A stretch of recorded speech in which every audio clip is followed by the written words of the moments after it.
Liverpool rediscovered their goal-scoring form against West Ham, scoring 5 goals in the Carabao Cup, but only a few days earlier they couldn't score against one of the worst Manchester United sides I've seen in a long time. Even Bournemouth scored 3 goals against them. So what went wrong? There were certain traits and tendencies and little things I saw in Liverpool's performance that I think if they do that against Arsenal on the weekend, the Gunners might have a really good time at Anfield for the first time since 2012. I know they went 2-0 up last season, but they couldn't hold on. But I think there's something different about this game. If Liverpool show some of the tendencies they showed against United, Arsenal will have a lot of fun. What do I mean by that? I'm going to break it down right now. And when I do, I want to show you 3 key statistics from this game, looking at what they did against Manchester United, but also comparing it to their Premier League average, and I got it here.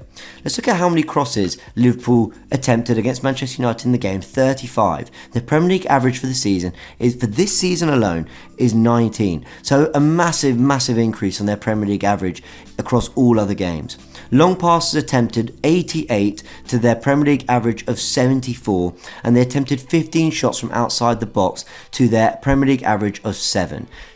Those stats to me, when I look at those 3, crosses, long passes attempted and shots from outside the box, they're the kind of things that I think rack up when a team either is really dominant, which Liverpool were, but the eye test also tells you they weren't doing that much with it. So what's the other word I come up with? Desperation. I think Liverpool looked a bit desperate and actually didn't really know what to do as they approached a point in the game with maybe half an hour to go, looking at Manchester United and going, we're really struggling to create that much in this.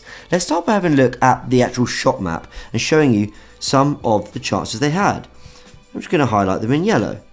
Shot there, couple shots there, the blues were on target, the reds were off target, the greys were blocked, but look how many. I mean, it's just an extraordinary amount of shots that Liverpool had in this game. And I can show you this shot map, right? I can show you this and you can go, yeah, that is a lot of shots from outside the box, from kind of strange distances, strange angles, why were they attempting a lot of this? But if you watch the game, you'll see how many times they shot when there was a better pass on. You'll see how many times that they just tried to do things a little bit too efficiently or a little bit in too rushed a manner. They're trying to turn possession into shots and chance creation far, far too quickly. And I think in trying to find a goal against Manchester United, I think they opted to cross a lot, shoot a lot, hit the channels, all that. But another thing they're trying to do is look to a very, very important player, and that is Trent Alexander-Arnold. And he's not just an important player in general, he has been this season, because I'm going to show you a couple of things which I've got here on the tactical pad. Firstly, a player influence map. I'm going to show you a little arrow to his name there because there's a lot of other names. Alexander-Arnold's there. Now let me tell you a couple of things. Firstly, an influence map shows you the average position of that player, and it also shows you how big the name is, and how big the name is dependent on how high they're scoring statistically for certain things, how involved they are in the game. Trent Alexander-Arnold was immensely involved in this game, especially in the last 30 minutes. And in this player influence map here, we are only looking at the last 30 minutes. Liverpool wanted to get Trent Alexander-Arnold on the ball as much as possible. And I'm going to show you how they did that.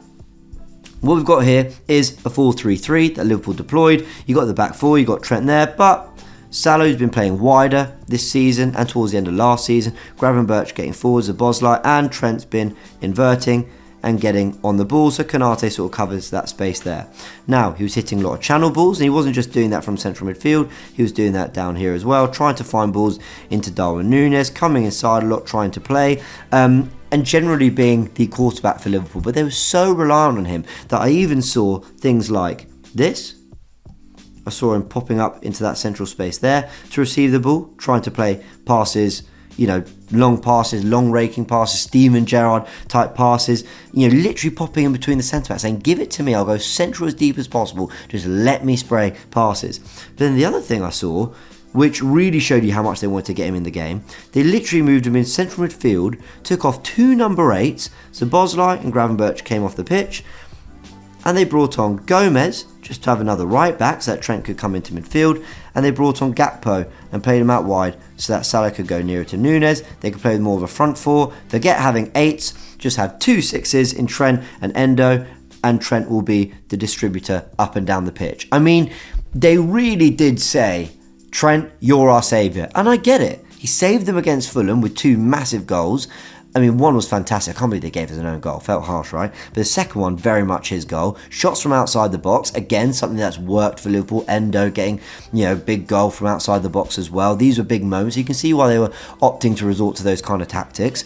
But also getting Trent on the ball like he did at the Etihad, having big moments. He was the one getting City playing. You can see why he is the player that they feel they need to get into crucial areas so that Liverpool can start to play. But while it looked clever maybe in other games, against Man United, it reeked a little bit of desperation. Did it work? No, it didn't. Let me show you these stats, for example.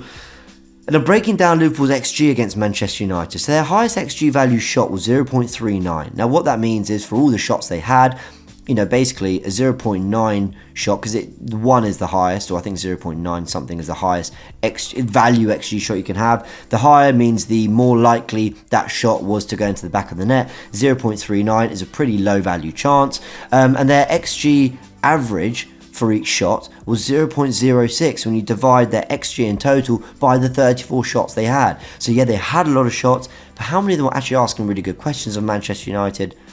Not very many at all, if any. And I think that's a crucial thing. I mean, I can even show you this. Their XG breakdown, which you can see on screen now, from Understat, just shows you that it crept up slowly. Across the 90 minutes, their XG crept up slowly. Yeah, in the 15th minute, they looked like a fairly decent, XG value chance there, but not very many. From the 45th minute to the 60th, they didn't seem to do anything. It just shows you that Liverpool were not applying pressure despite the amount of possession and the amount of shots they had. So what are we learning from all that? That Liverpool, trying to break down a Manchester United side that they probably had a lot of pressure on them to beat, that they're very used to beating, because, I mean, think about it, the 5-0s, the 7-0s, the 4-0s, what they've done over the last few years, they would have felt that this Manchester United side was probably going in on worse form than any of those other United sides. They should really wipe the floor with them, and they didn't. They got a little bit desperate and they couldn't get it done. So, what does that tell us about Arsenal? Well, I'm going to get the two 11s up here. You can see them both in a 4-3-3. Now, there's a couple of things Arsenal need to do, in my opinion, if they're to come and get a win here at Anfield. Firstly, you've got to get through the first 20 minutes. Jurgen Klopp has done something I've never seen him do. He's called on Anfield. He has called on the fans. We need you. And if you're not up for it, give your ticket to someone else. We need Anfield. Now that is A, real compliment to Arsenal, B, a reaction after what happened against Manchester United. Of course, he said this after the West Ham game, to be fair. But C, also recognition of how big the game is. It probably tells that Liverpool are going to come flying out the blocks. They're going to be really, really physical. They're going to be on top of Arsenal. And Arsenal have to come through that first 10-20 minutes. Arsenal played well at Villa. They really did. But they couldn't handle that first 5-10 minutes where Villa started well, got the goal, and they were playing catch-up for the rest of the game and fluffing their lines when they got nearer to goal, because that pressure was there from conceding early. Arsenal need to not concede early in this game against Liverpool. It will just put them on the back foot immediately. Now, if they do come through that first 20 minutes, and here's how I think they might do it, back to the tactical pad. Firstly, I think they're going to have to get into maybe a bit of a shape like this. If I just show the Liverpool shape first, I expect them to get into this shape as we've talked about, like they did against Manchester United. And I think Arsenal might have to drop into a bit of a defensive shape. Now, what have we got here? We've got Martinelli and Saka maybe picking up Salah and Diaz, getting a little bit closer to the wingers, doubling up a little bit. You've got Zinchenko and White, engaging with those wingers, and Ødegaard, Havertz, Rice picking up those pockets where Jones, Núñez, Szoboszlai might be wanting to drop in, get the ball. Saliba, Gabriel defending their penalty area well. But as the game goes on, if, and it's a big if, and in my conclusion, you're going to see what I actually think Liverpool are going to do. But if Liverpool resort to the long passes down the channels, the crosses into the box, the shots from distance, trying to get Trent on the ball by any means necessary, I think Arsenal can actually really have a lot of fun in this game and actually match up tactically in a way that might shock a lot of people, but they've tried this before at Anfield and they've definitely tried this at the Etihad. Now let me show you how that might look. First and foremost, I want to take 7 Arsenal players and I've just moved them into more of a man marking system. Saka on Tsimikas, Jesus on Van Dijk, Martinelli on Konate, and I've brought Zinchenko in on Szoboszlai with Ødegaard on Endo and Havertz on Trent. Now that probably makes you wonder, what are you going to do with the wingers, Diaz, Núñez, Salah, what's going to happen there? I think this happens. Gabriel comes out to engage with Salah, Saliba goes up on Núñez, and White goes up against Diaz. This is a man-marking press. If Arsenal get through that first 10-20 minutes, on the ball a little bit, quiet in the crowd, And then start asking Liverpool, are you going to be a bit more direct? Are you going to try and bypass our press? With a man marking system, Arsenal, I believe, are physically up to the battle. Let me show you what I mean by that. Let me show you some of the matchups. Let's do it in blue. Salah versus Gabriel. Well, I'd much rather that than Zinchenko up against Gabriel. Zinchenko versus Szoboszlai is a much better balance. Plus, if you win the ball back, he's already in the areas you want him to operate. Saliba versus Nunez, Jones versus Rice, White versus Diaz, Ødegaard I fancy versus Endo. Endo's a good player, but I fancy Ødegaard. You can do a job there. Havertz, who's done a lot of really good defensive work up against Trent Alexander-Arnold, who's been combative in that midfield. Havertz, get him on their best ball player. And then Martinelli, Jesus and Saka can do the job up against their back three. And that is a really nicely matched set of battles and partnerships that I think Arsenal can have a lot of joy in. Now, like I said, if Trent and Liverpool do decide to go long a little bit and hit the channels, Gabriel chasing Salah in those areas, I've got a lot more faith and I think can do a really good job. Saliba with Nunez, White with Diaz, I back my players. But you might be thinking, okay, so what if they bypass that and suddenly they're trying to get into the area? That might be a thing. You might say, okay, but Gabriel's now got to operate a left back. You've basically got Zinchenko at centre back. Why on earth would you possibly do that? I hear that too. But this isn't alien. Arsenal have done something like this before. And let me show you it here here's a picture I've got at the Etihad. I was at the Etihad in January. Arsenal played an FA Cup game. They lost 1-0. But in that first half, Arsenal were the better team against City. And they went for a man-for-man press against a very, very strong City side. Now, let me show you a couple players. Firstly, I want to show you Tomiyasu. And I'm just going to show you that he's keeping an eye on Jack Grealish over there. There's nothing else to show you. He's not involved in this move. The ball is with City's, right of a back four position. But at this point, Rico Lewis is inverted as well. Now look at the matchups here. You've got Thomas Partey, who would be Rice, up against Gundogan, the left 8, who would be Jones. You've got Holding up against Erling Haaland. You've got Kieran Tierney inverting up against De Bruyne. So our left back Tierney up on their right attacking midfielder, which would be Szoboszlai, in the way I'm saying Zinchenko could do against Szoboszlai. And then you've got Gabriel all the way out here against Riyad Mahrez coming out to the left winger. Why? Because they were going man for man press, they were better individual battles across the pitch, and it allowed them to also be in their build-up position if they won the ball. And then you see it with every other position. There's Xhaka on Rico Lewis inverting, as Trent would be inverting, with Havertz coming inside. Vieira is the Ødegaard, Rodri is the Endo.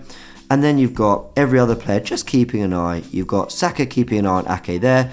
You've got Eddie keeping an eye on the centre-back. And then the other centre-back, who I can't remember who it was, Trossard, being pressed there. Arsenal have done this before. That man-for-man press can work for Arsenal, and they can beat Liverpool physically. I've not said that over the years. Liverpool are physically brilliant under Jurgen Klopp, but this is a slightly more lightweight team. It's not Wijnaldum, it's not Henderson, it's not Fabinho. Yeah, Jones, Endo, all these players, they put themselves about, got no doubt. Szoboszlai does. But Arsenal do too. Rice, Havertz, Ødegaard, they work hard. They show a little bit of something in grit in midfield too. And our defenders, White, Saliba, Gabriel, they certainly have a physical presence to try and match up to Liverpool's front three. So here's my big question. I don't think, for everything I've just said, that Liverpool will panic like they did against Man United. And I do think they panicked with some of the shots they've taken and everything.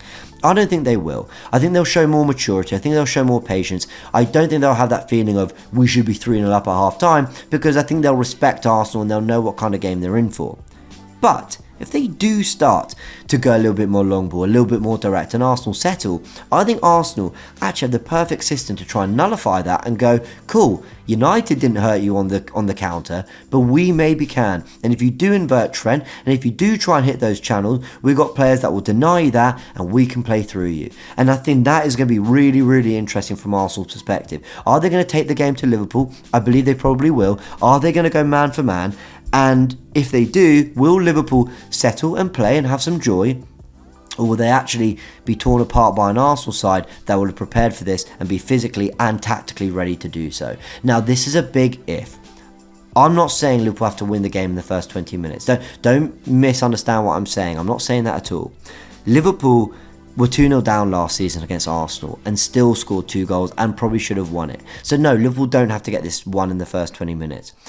But my big question here for Liverpool is, if things don't go right, will they keep trying to do the right things and remain patient, because if they don't, I think Arsenal could have a lot of joy in this game. And I just want to say a really big thank you for watching this video. If you did enjoy it, actually hit the links right here to watch more content like this, including my Football First podcast, which drops every Monday to Friday at 6 AM. And I know it's annoying, I am really sorry to have to ask, but if you want to show support to the channel, hitting the like and subscribe buttons help promote the content much more than you could possibly know. Thanks again.